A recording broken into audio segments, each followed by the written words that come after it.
Okay, we are gonna go ahead and get started. Can everybody hear me?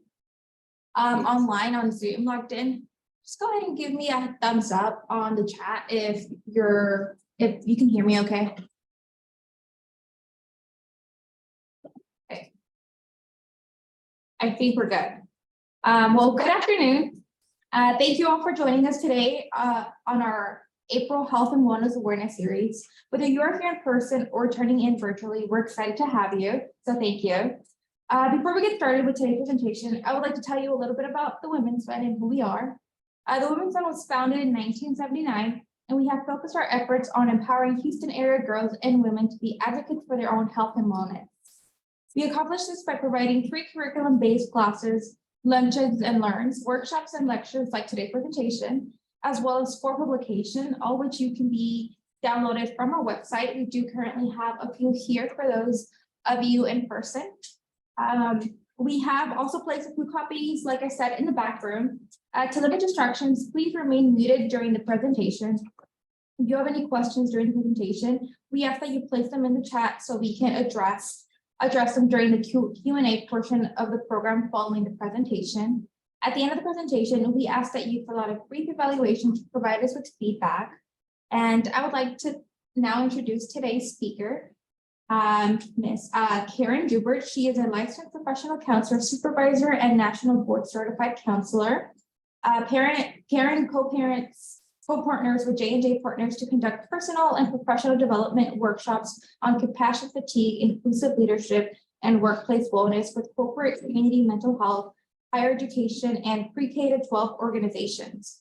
In addition to her work with J&J Partners, Karen is a second-year PhD student in Saybrook University's Counselor Education and Supervision program, and she also works as a mental health counselor with the Houston Area University.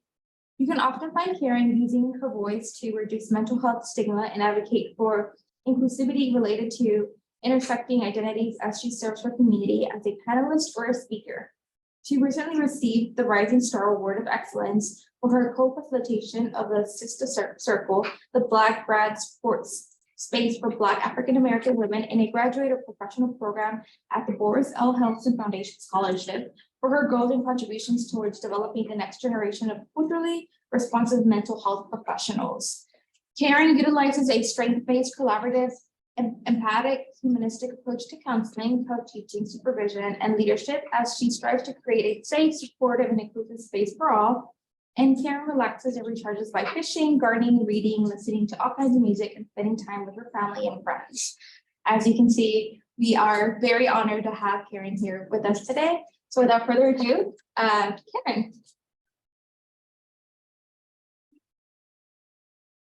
All right, well, good afternoon, everyone. Can you see me okay with your? Okay, awesome.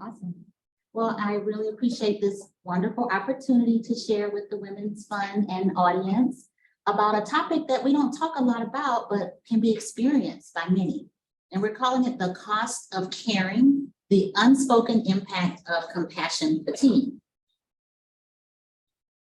And I always like to start my presentations talking a little bit about some of the things that helps me to renew and to recharge, because that's really what's going to be the focus of our talk today. Jennifer shared a little bit about my background, but the lens that I do bring into the conversation today is having worked as a counselor and have worked with many people who I have supported through their experience of compassion fatigue. And that can cover a lot of different career fields, a lot of different scenarios. But my more than 20 years of experience offering hope and encouragement and empowerment is what gives me the passion to have the conversation about compassion fatigue.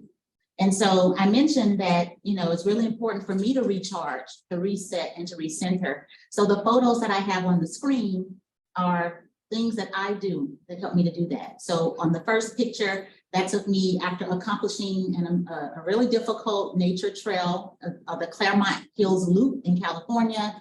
The sights were beautiful, but it took a lot of effort, to climb up that trail. It was just an amazing sight, but that really recharges and nourishes me. And then I also enjoy fishing. So I have a photo that I took of the sun rising when I was out on the water. That's something I can always reflect back on if I'm having a difficult moment, something that brings me joy, something that calms my energy. And then I was on vacation towards the end of last year. And I was in one of those sightseeing open air tour buses. And I just happened to look up, and it was this amazing view of these palm trees and a blue sky and the clouds, and then just the background of the buildings, and another moment that I captured. And so that's what I encourage you to think about as we're going through the talk today. What is it that nourishes you? What is it that recharges you? What replenishes you when you feel like you're depleted, when you're exhausted?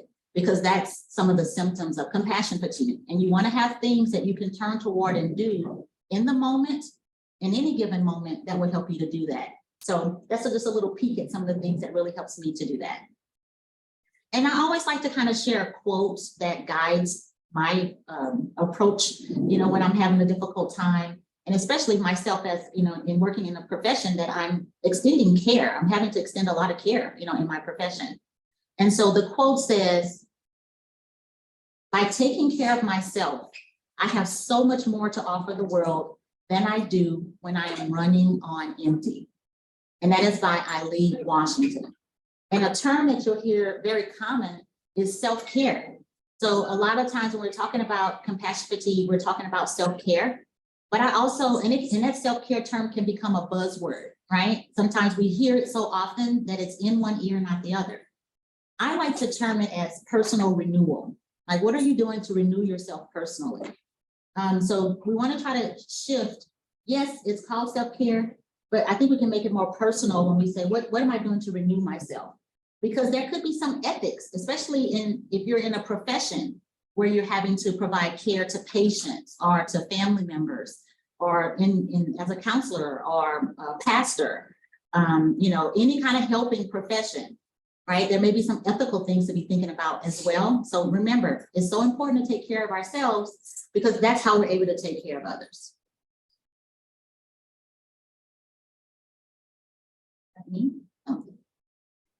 So this is what we're going to accomplish today. These are our goals. So I'm going to define compassion fatigue and compassion satisfaction. We're going to identify what are some of the things I need to look out for. What are some common indicators of compassion fatigue? And then number 3, we're going to walk through some strategies to help reduce and address compassion fatigue. And whenever I'm giving this talk, I always give a content warning because the very nature of talking about compassion fatigue requires us to talk about trauma, because that's one of the defining terms of compassion fatigue. So if it ever feels too heavy for you, I'm only going to cover 1 or 2 slides specifically talking about trauma. But if it feels triggering to you, or if it feels like you need to just pause for a moment, it's okay for you to take a step out of the room, or if you need to just pause yourself from the video, or if you're on the virtual session. So that's a way that you can take care of yourself in the moment. All right, let's center ourselves to be present to have the conversation. And so we're going to take an intentional moment of pause to calm the energy in our mind and our body. Some of you may be coming from a work meeting or, running errands, being out in traffic, the busyness of just getting around the building or wherever your space is. And so in order to kind of center ourselves in this present moment, we're just going to take a moment to get comfortable where we are. So wherever you are, just position yourself as comfortably as you can. That might mean uncrossing any arms or uncrossing any legs, trying to just kind of lower your shoulders. Sometimes those shoulders get hiked up, right? So we want to kind of lower our shoulders. If you choose to, you can close your eyes, but you don't have to. You can center your eyes on something soft or centering in the room. If you have access to your vision, if you don't have access to your vision, just imagine something that brings you calm and peace. And then we're just going to take a moment to do a couple of breathing exercises where we will inhale through our nose and exhale out through our mouth. We're going to do that together, just through a couple of cycles, again, just to center ourselves in the moment. Let's breathe in through our nose Hold and exhale out through our mouth. You may notice your shoulders dropping when you exhale. You know your chest rising when you inhale. Let's do that again. Inhale. Hold. Exhale. Let's do that 2 more times.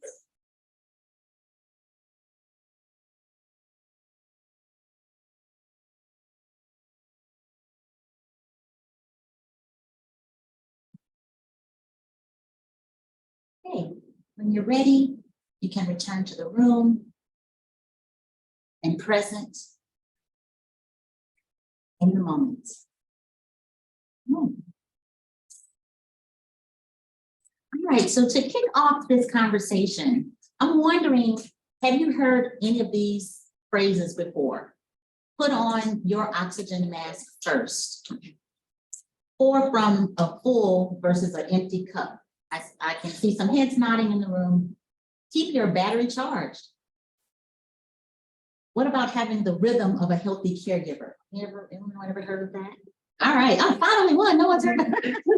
The rhythm of a healthy caregiver. Okay, I see a nod in the back. The rhythm of a healthy caregiver is usually when we are extending outward to others. We're extending energy, we're pouring out from ourselves.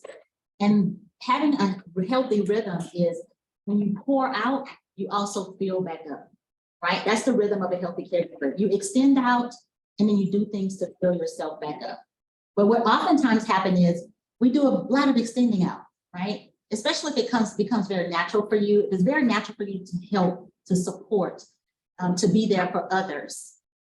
It's a gift, right? To be able to do that because you naturally want to do it. But then we don't think about what it requires to fill ourselves back up so that we can pour out again, right? Sometimes we just keep pouring out, and we kind of deplete ourselves. Also, self-care isn't selfish. And what about checking your capacity? So these are all different ways of saying it's important for me to pay attention to what's happening with me, and it's not selfish to do that, okay? And so that put on your oxygen mask first, the first thing I always think about is when I've been on an airplane, right? And the flight attendant will say, you know, in event of emergency and a drop in air pressure, these masks are gonna come down. And guess what? You should put your mask on first so that you can attend to someone else who might need help, whether that's a child, an elderly family member or friend, or someone sitting next to you who might need some additional support. You are able to help someone else because you put your oxygen mask on first. So that's the framework that we want to have as we're having this conversation. I know, Jennifer, you're going to be checking the chat. So yeah. I do invite any questions or comments in the chat as we're coming along, as well as those who are in the room, and then we'll attend to those as they come up. All right, so I mentioned I'm going to have just a couple of slides on trauma because we have to talk about trauma when we talk about compassion fatigue. That's one of the defining terms of compassion fatigue. And SAMHSA defines trauma using these 3 E's, okay? It's an event, series of events or circumstances. So the first E is event that is experienced as physically or emotionally harmful or life-threatening. So an event that's experienced that may have a lasting or adverse effect on our functioning and our well-being. And let's say everyone in this room has experienced the same type of traumatic experience, but we might not all have the same traumatic response, all right? So when we talk about trauma, everyone may not have the same response to a traumatic event, but trauma will affect us in an adverse way, and it can affect us physically and it can affect us emotionally. And it doesn't matter your age. It can affect children, it can affect adults, it can affect families, schools, communities.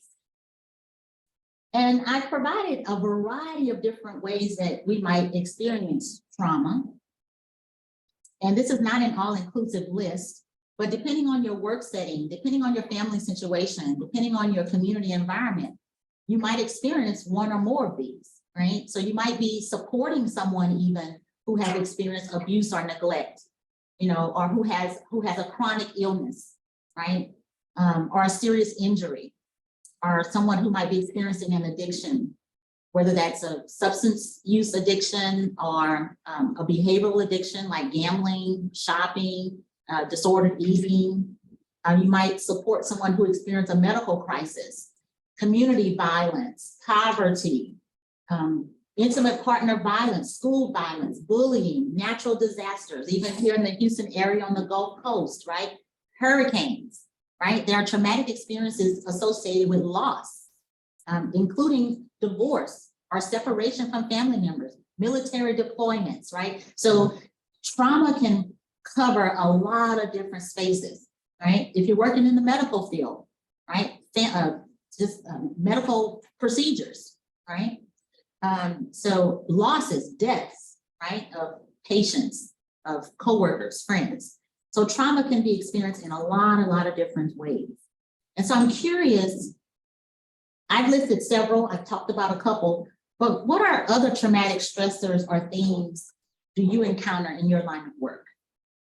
Anyone like to share any types of traumatic stressors or things? And again, very high level, just some themes that you may encounter in your line of work. Hello, this is Eileen. I'd like to share a little bit. Thank you for talking about this. You know, we talk about vicarious trauma and secondary trauma, compassionate fatigue, and all this. I love it. I work in the space for victims and survivors of human trafficking, domestic violence, and sexual assault. You know, so this is a very important topic that you are teaching our community to practice self-care, and I often I'm guilty of that as well. So I look forward to learning more from you. Thank you for chiming in and sharing. You mentioned human trafficking. Yes, absolutely. You can witness, see reports, have to share your own experiences, right? As a part of that work. And with trauma, as I'll define it here, when we talk about compassion fatigue in just a couple of slides, you're going to hear me kind of talk about that you don't have to experience it yourself. You can hear about it, you can read about it, you can witness it. You might have to write reports about it or read reports about it, and that can be exposure to trauma, right? So not only your own trauma experiences, but your exposure to others. So thank you for sharing. Anyone else like to share one more before we move on? A type of trauma or stressor that you experience in your line of work? So one of the chats said deadlines. Oh, deadlines. Yeah. Oh, absolutely. That can be traumatic. Anyone in the room? I guess jumping off of deadlines. Yeah. Go ahead. I was gonna say, as a lawyer, those deadlines can affect your client's rights and freedom. And that's literally a stressor that's on your head all the time. Absolutely. And someone else having to make those decisions, and you can feel some hopelessness around that. Yes. And some helplessness. Yes. Absolutely. Yes. Jumping off the attorney, based off of I write patents, and so there's a lot of pressure to get the patent granted or the trademark registered, because in the event they spend a lot of money and spend up to $25,000 to $50,000 on a patent, and that's their life savings, and if they don't get a patent granted, then it's a lot of stress on the attorney, prosecuting them. Absolutely, a lot of stress, a lot of things on the line that you're both mentioning, and you can do only so much what's in your control to do. And then there are these other elements, right, that feel so out of your control. The financial commitment, right, with these patents and so much on the line financially. That could associate for both of you what you mentioned, someone's livelihood, right? And personal freedoms, like you kind of mentioned. And so it presents a dilemma, right? There's a dilemma associated with this. Because when we experience multiple exposures to others' traumatic experience, well, no matter what the potential for that trauma to be related to what that person may be going through, we might get exposed to it multiple times through our work, right? Multiple clients that we're working with, families that we're working with, or within our own families, we might get exposed to these kind of stressors multiple times. And there might be a need to balance long and short-term needs, and we become the container, right?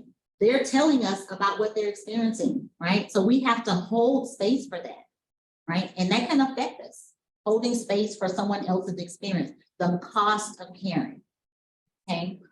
And so there's this reward to risk factor. I imagine you chose your line of work for a reason, right? There's something within you, it could be something really altruistic, that in your effort to be able to give back and to be able to help others through the things that requires for your part of work. That could be a strength, but it can also be a vulnerability, right? So the very thing that drew you to your line of work, the very thing that drew you to supporting a family member through a crisis situation, it can become a risk factor because we have empathy, right? That's a part of being a caregiver or a care person and supporting others in our work or in our families. We extend empathy, but with compassion fatigue, our empathy can become diminished. Our empathy reserves can become depleted. And so the very thing that would come very natural to us, we're not able to do it as naturally as we normally would. Yes. So what do you do when it becomes depleted? Oh, well, we're gonna cover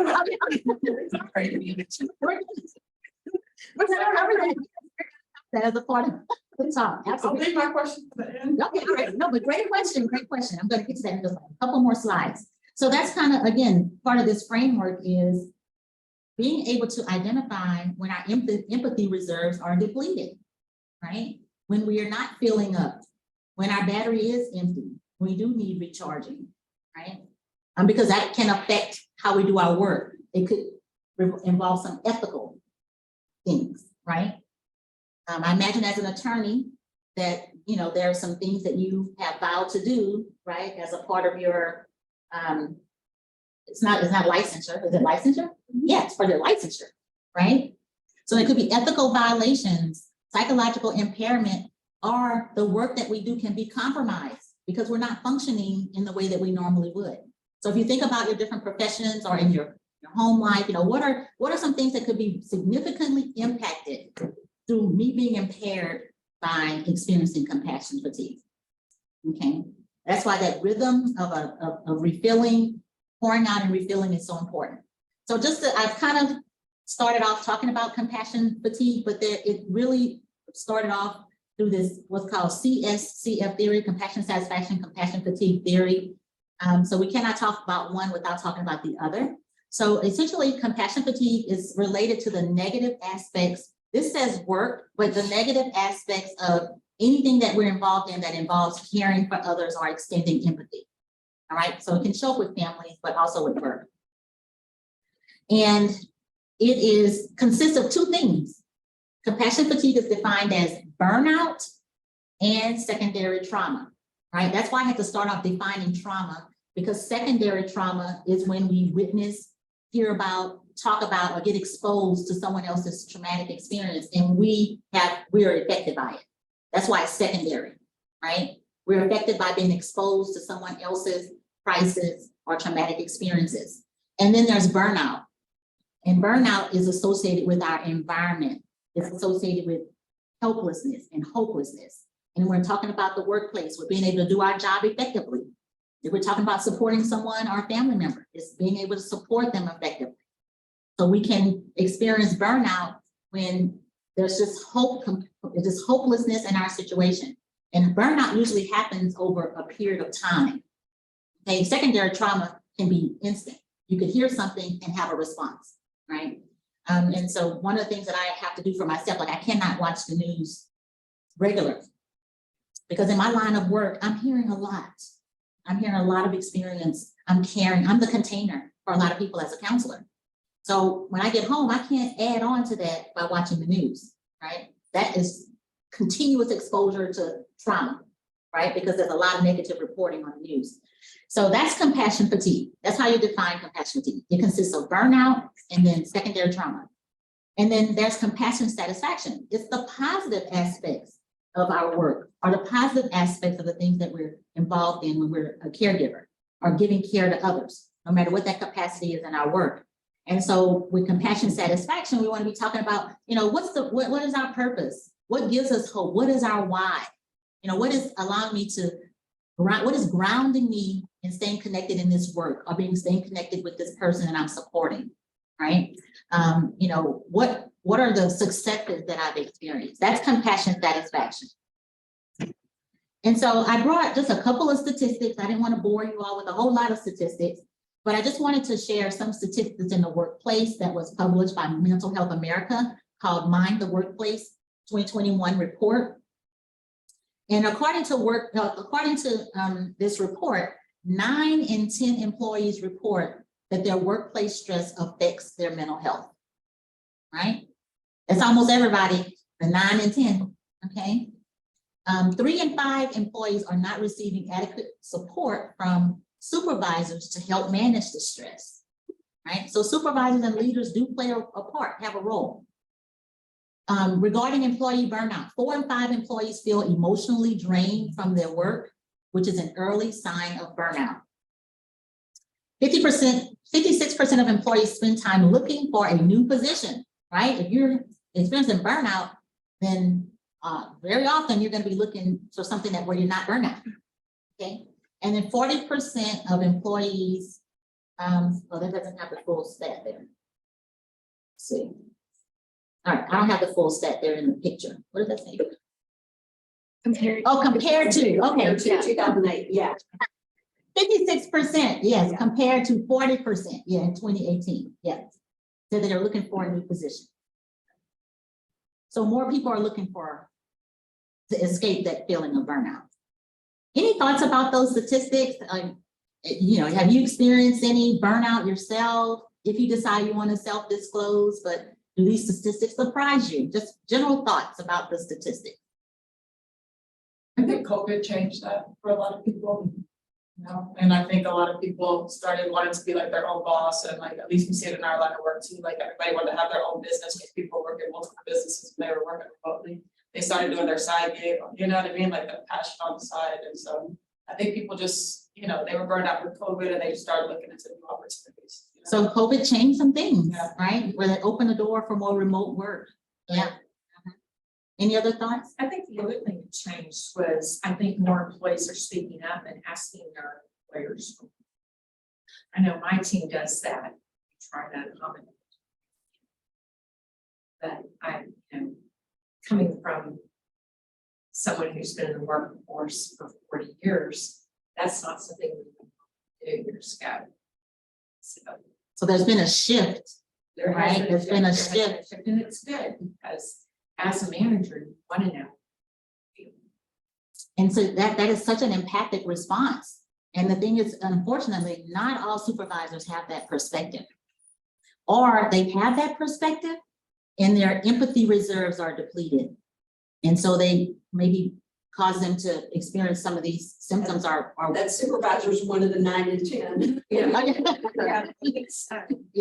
And I think also as manager, with no one up above, you go, what about me?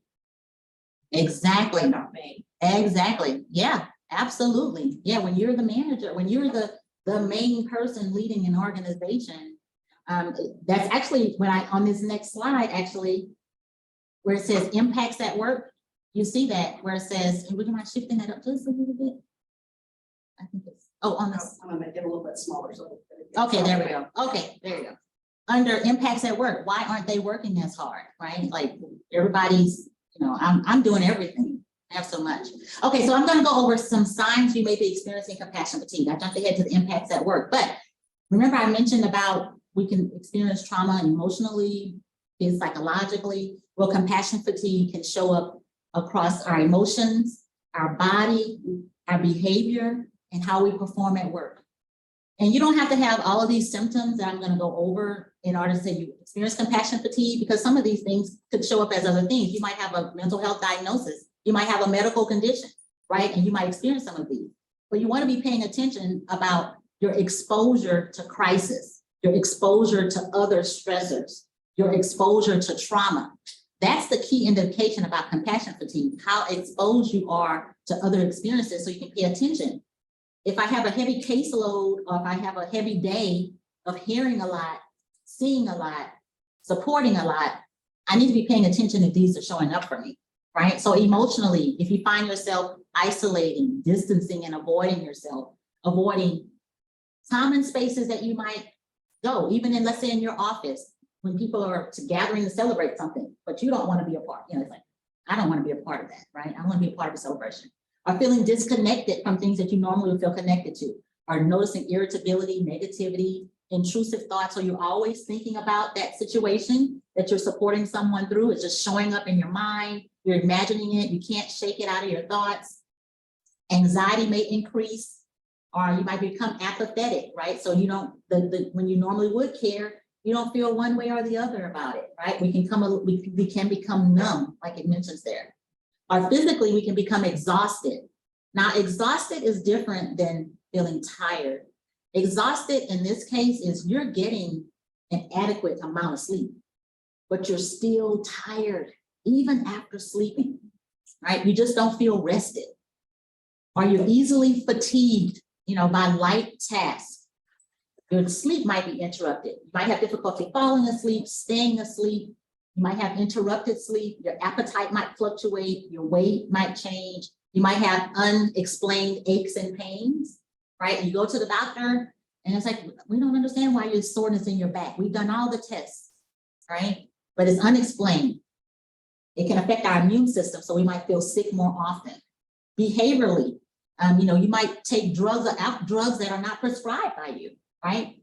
Or excessive drinking of alcohol, impulsive acts, having difficulty focusing, inappropriate humor. So sharing jokes that are inappropriate about a person's situation, right? That could be a part of that apathy. The silencing response is if you normally would speak up in a meeting, or if you normally would speak up about something that you notice as a disservice to someone, and again, that apathy could be a part of that and show up in your behavior. Impacts at work where you might be more impatient, right? Or I mentioned about compromised care earlier, the quality or your quantity of your work might decrease. You might be slow to respond to voicemails and emails, and you normally respond within 24 to 48 hours, but that one voicemail you get, you just haven't been able to respond to, and it's the end of the week, right? It's been 4 or 5 days. Or it takes you a long time to respond to an email, right? You're having a response to it. You might over-identify with a person's situation. So a part of empathy, is going to be maybe trying to put ourselves in someone else's shoes, but when we over-identify, right, we're getting involved way more with this particular person, our client, our activity, more than you normally would for your other clients, our patients, our people that you're supporting. I mentioned that why aren't they working as hard? That can come across from any person, but definitely from someone who is in a higher up position, right? Because you might feel like you're doing so much work, right? And no one's supporting me. I'm supporting everybody, right? Or why is this person getting a little flexibility here and I'm not, right? So why aren't they getting treated? Why am I not treated the same way as someone else?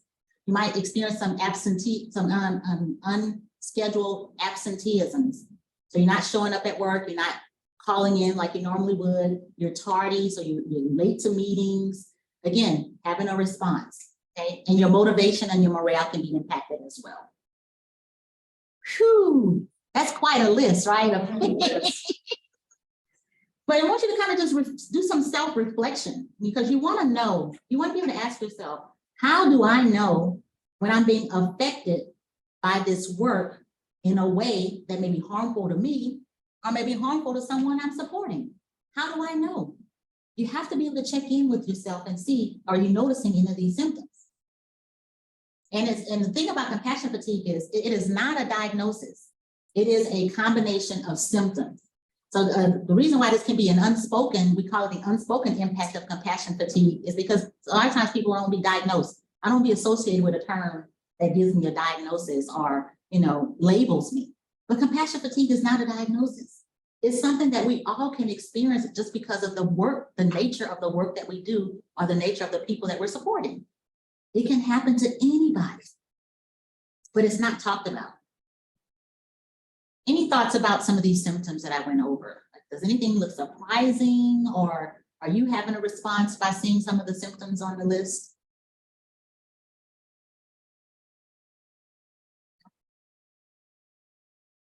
I find it interesting that if you have compassion fatigue, you would over-identify with specific situation, like fatigued by it, but you're saying that when I read that, it seems like you're like doing.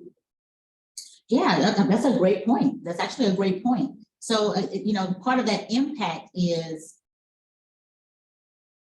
part of empathy is being able to have some boundaries as well as a part of our work. So you're kind of losing your sense of setting boundaries in that regard. So if your part of your work is, let's say for instance, For my job, I don't give out my personal cell phone number, right? But if I find myself giving out my personal cell phone number, right, I'm crossing a boundary, and that is overstepping. And so that could be associated with the burnout. It could be associated with the secondary trauma, right? So that's a great point. So what do you think? What do you think might be going on there? Pose it back to you. Oh, I mean, I'm not sure. I have issues with boundaries at work, so maybe that is why I chose that. So I'm here to learn. Yeah, well, I mean, I appreciate the disclosure, right? Because that's how we learn too, right? So there's a lot of times we don't want to talk about the things that challenge us the most, right? And one of the things is talking about it. Yeah. So having some strong, safe, effective boundaries can be really helpful as a part of this work. I want to say something completely different, because when I come to this seminar, the things that caught me about this the compassion fatigue. Mhm. And, I'm more kind of a long-term care specialist, all right? So I deal with, I'm retired, but I'm just, that was my passion, and I have a website to have people navigate that. And recently is a very good friend of mine that I see how long that she's been taking care of her husband who has been diagnosed with things like, for example, I'm not going to say, but Parkinson, Alzheimer, those are really, really long-term and draining, to take care of it financially and physically and mentally. So I come from that aspect when I come to here. And the way I see how she deal with it, I have to give her a lot of credit and consider she is a cardiologist still working full time now. And then, but she also had the financial to have the help. So I think that's a big plus. And I can imagine she doesn't have the financial to help, all these caregiver. And she still run, many times she still, we talk about that. Oh, someone put on me a thing, can you help me find somebody? I mean, that talk about stress is another different level compared with what you have on the deadline when you work and stuff like that. So that is my perspective. Absolutely, yeah. From like a caregiver standpoint, family member, and for example, recently this 98-year-old mom is very alert in everything, and there's another thing they say. Well, when we try to offer her help, she say, no, I can do it. Please, Wilson Walker. No, I can't walk it. That to me is also a very stressful situation. Absolutely. To deal with it. Yeah, fear of their parent falling, right? That carries a lot of stress. And again, you can feel helpless because the parent is trying to be more independent and maybe not recognize that they don't have the capacity, right, to be more independent. And so there's this push-pull, right? So there's a lot of stress associated with that. So it can show, all of these things can show up as symptoms. And the thing that we have to be careful of is wearing the mask, because we might see someone that looks like they have it all together, right? Like, because we do push through, right? But there could be something, that's why as a friend, as a supervisor, as a coworker, as a peer, it's okay to talk with a friend and say, I'm concerned, I've noticed this. Or again, for yourself, right? To have that conversation with yourself too. So thank you for bringing that up, because that's why I mentioned the lens could be so broad as far as it's about that cost of caring, what kind of role that you're having. It could be at work, it could be personal. So this could be something you could have a conversation with your friend about, is if you attended this presentation and they were talking about some of these things, have you found yourself experiencing this? If you feel like that's a conversation you can have. But there are things that we can do. We don't have to just get stuck in saying that I'm experiencing compassion fatigue, okay? We can recenter and recharge ourselves. And the little photo on here is like a depleted battery, and you can see it's got gradual charge, just like we do our cell phone. Like I have my cell phone right here, but I can guarantee you my charger is not too far behind. It's like right in the bag. And that's what we want to be carrying with us. Like, what is it that's going to recharge us? And you don't always have to get to fully charged, right? Sometimes you just need a little juice, right? That's what helps you to get through compassion fatigue. It's bound to happen if you're supporting anyone in any kind of way. It's bound to happen. So we encourage you to try not to feel so guilty if you feel like, why can't I, right? Or you get into this shoulda, coulda, woulda, right? So you want to be able to recognize the warning signs, right? So important. That's why I took some time to go over that. And you want to kind of notice, right? What's happening with your emotions, your thoughts, your body. You want to pay attention. I call it checking your emotional temperature, right? Check your temperature on a scale of 0 to 5 today, on a scale from 0 to 5 this morning, right? How stressed am I? How much exposure to others' trauma or crisis have I had today? I might need to charge up my battery, right? Do a regular check-in with yourself. You don't want to wait until you're experiencing all of those symptoms where you're completely on 0, right? You don't want to wait till you're fully depleted. Then you want to connect with those who you know influence you in a helpful and a positive way, right? Those who contribute to your energy in a positive way, who listen well and who care, right? You're always going to have people in your ear who are the opposite. You want to lean into where you get support. And that doesn't mean you have to talk about what you're experiencing. Yes, there are going to be people that you can talk about, you know, how your day was. You know, for me, I could do a little debrief. I don't go into the details because of privacy, but I can do a debrief with a fellow counselor, you know, about something I may have difficulty with for myself. But I'm leaning in where I get support, and I don't have to go into the details. I can just say I just need to sit down and catch my breath. You know, I just need a change of scenery. You want to walk outside with me and take a walk around the block? You know, a stroll around the building. And you want to develop a go-to list of what nourishes and replenishes you. So I keep things in my office as well as at home really handy for me. I've created myself this little basket of stuff that I can have easy access to. And these are things that engage my 5 senses. So I have cinnamon. Cinnamon represents comfort. I got this like at Hobby Lobby. And I got this like 2-3 years ago. And it's still very cinnamon, right? Cinnamon, I love things that represent cinnamon. And I've used cinnamon in my tea, you know, so, but anything that you feel like heightens your senses, for me, it's cinnamon. For someone else, it might be eucalyptus or peppermint or lemon, orange. This is an artificial plant, but I do have plants, a couple of plants dispersed around my office and at home. I have these mindfulness cards. I got this at Target. You can get them on Amazon. You just pull out a quick little card, read something to recharge you in the moment.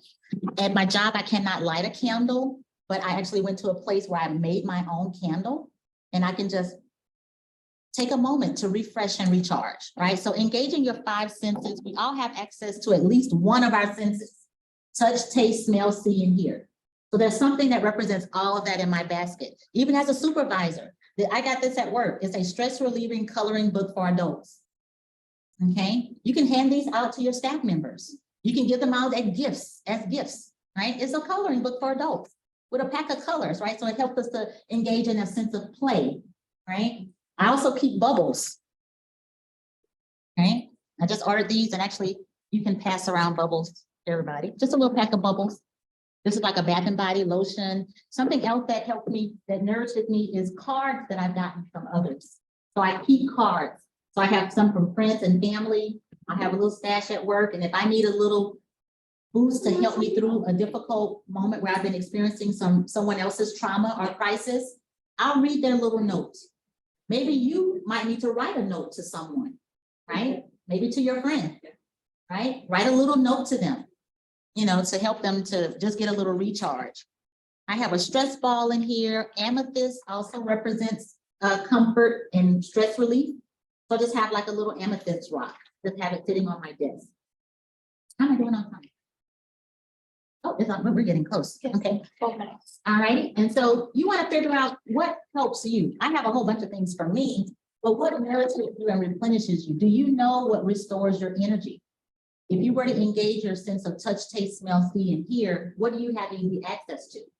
Is it music, a playlist, right? In between client appointments, you know, in between, if your friend who has to support her mom, right? Like in between moments of feeding her, or, you know, any capacity that she's in the presence of her and she is feeling a little depleted, what is something, you know, maybe you can provide it something that might help her with engaging some of her five senses. So what is it that nourishes you and replenishes you? I mentioned about limiting trauma inputs. Like I said, for me, it's the news. So you want to limit your exposure to trauma. So I used to watch this TV show called CSI. So it was like, anybody heard of CSI? Yes. So I used to watch it. I cannot watch it anymore because it increases my trauma input, right? So again, your exposure. So let's say, for instance, as a part of your work, if you do have to read reports or be in a staff meeting and hear, things that your staff members or your coworkers are experiencing, you want to have something that you're doing right after that to recharge and reset. You don't want to go from meeting to meeting to meeting, appointment to appointment, and that's all you get. Right? Even 1 minute, let me tell you, 1 minute you can recharge. Because look, how long did it take me to smell my cinnamon? See, that's it. No, you're right. That's like, okay, now what I need, like, I get it, but what I need is for somebody to like manage all these other people that are coming at me, like just for 5 minutes. But you're right, that's super. Thank you. That's a super good pick me up. Just a little something. Yeah. I don't drink coffee, but the smell of coffee, it heightens my senses. So there's a coffee shop on campus. Sometimes I'll just walk by. Just to get a breeze. Coffee beans, right? Just have some coffee beans in your office. Absolutely. And these little mindfulness cards, it's just like 1 minute or less. You read it and it tells you something. I feel like the breathing exercise is something you do between meetings when you feel stressed. I mean, I'm trying to think. I went to a class where they said do it, breathe deeply like that for 3 times. Just feel the energy come back into you. Yes, there's so much that happens when you inhale and exhale. There's so much energy that you're releasing and that you're pouring back into yourself. You're sending oxygen to your brain. You're slowing down the heart rate by just doing that breathing exercise. I started putting on my calendar a focus time for a couple hours. It doesn't always work, but that's the time where I don't do pop-ups. Pop-ups, those things that, those little emergencies that are somebody else's emergency, not really mine. And I try to avoid at that time. So you're being very intentional, and that is a part of it. We have to be intentional because things are going to happen.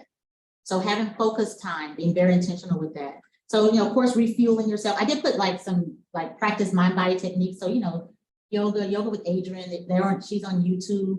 There's some apps, of course, and fitness influencers. You might have your favorite podcast that you can just listen to. I have like a little YouTube, little funny clip. I'll just watch a couple of episodes of, a quick little snip of Frasier or something just to give me a little laugh. And then I kind of keep it moving, right? So you want to incorporate it very intentionally. And then the shifting energy at work that's the intentional part, but you might have to layer it. So like I did the cinnamon, but I also keep cinnamon gum in here. So I might just chew gum for 5 minutes or 2 minutes between an appointment, right? So I might smell my cinnamon, chew some gum. I might, feel my little fur thing here, have a little 2-pound weight. So I might just do a couple little arm bends, but you're releasing energy, right? And you're restoring in the same way. And then that transition rituals is the last thing I'll mention, because on this next slide, I just have other ideas of things you can do. But the transition rituals is like, what are you doing to start your day that separates you from home and work? And what are you doing to end your day that separates you from work and home? Okay. Sometimes they don't even. Or they just flow right into each other, right? That's exactly why you have to have a transition ritual. So when I do get home, even I mentioned earlier in the intro, I'm a full-time student and full-time working. So when I get home, I change clothes. I change out of my work clothes. That is my ritual, right? It shifts my brain to know that I'm doing something different, right? For some of you in the morning, maybe drinking tea, you might be drinking coffee. There may be a pump you up song that you might listen to at the beginning of the day. So you want to have something that helps you transition into between moments. Okay. All right, so I'm going to stop there because I know that we're out of time. And just see if anyone has a question or two that I can answer before we wrap up.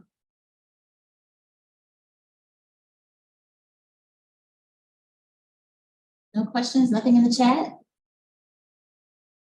Not yet. Okay. Well, please, I encourage you to create your little wellness basket. Just something, this is like so really handy, you know, and again, you can have something in different places where you're positioned. And you don't have to think about what to do, because that's sometimes I hear people say, I don't know what to do in the moment. I'm so stressed or I'm feeling depleted. I can't think of anything to do. You don't have to think about it. Have it already ready for you to just access. Okay. Even if it's a picture of someone that you really love and care for that's on your screensaver on your phone or your computer, you can take a moment to smile and see that's recharging, right? Because the workload is not really probably not gonna go away, right? The work doesn't go away. The family member who has a chronic illness or disease, that's, you know, that's your life in the moment. So you have to be intentional to create these spaces for yourself, right? In the midst of all that you're carrying and containing as a carer.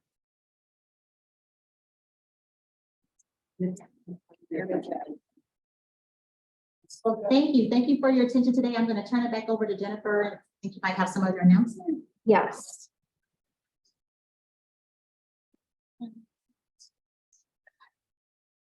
My computer.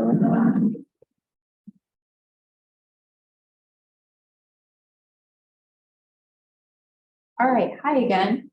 So that concludes today's presentation. Thank you for joining us today, whether it was virtual or in person. If you like today's presentation and would like to join us in future presentations like this, check out our website and social media pages. You can find us on Facebook, Instagram, Twitter, and YouTube. There will be a follow-up email with an evaluation, so please fill it out and let us know how we are doing. We appreciate you being here today, and I hope you have a great rest of your day. We do have an upcoming lecture series on April 26th, and it's intersection of domestic violence and human trafficking. So if you are interested, you can sign up on our website like you did here for this awareness series. And yeah, we thank you for coming. So thank you so much.